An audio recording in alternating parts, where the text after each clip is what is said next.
But remember, we've had several reports. I mean, this is about the seventh report looking into the Home Office's operations of its hostile environment policy, and particularly how this policy has gone on to affect members of the Windrush generation.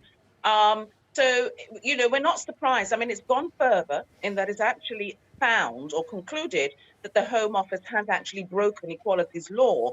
And that's quite a damning indictment, taking us much further than previous reports. Well, I really think that the Home Office needs to sit now with stakeholders and experts and really rethink how it manages immigration policies. I mean, of course, it has an obligation and the duty to protect its borders, and we expect that there are going to be laws that we might not approve of.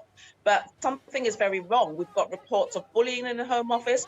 We've got members of staff in the Home Office resigning, accusing their employer of racism. We've got members of the Windrush generation really struggling with the Windrush scheme, particularly around compensation.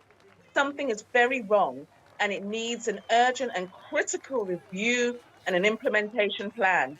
They need to start doing something. So they need to speed up the processing of documentation for those who are affected by the Windrush injustices or scandal.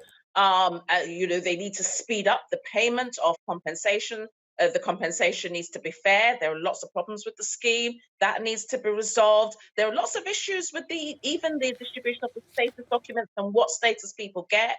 That needs to be dealt with. But there's also lots of other areas of immigration law that needs to be sorted. There are issues around deportation, refugees, Home Office fees, etc., etc. They need to start implementing some radical reform.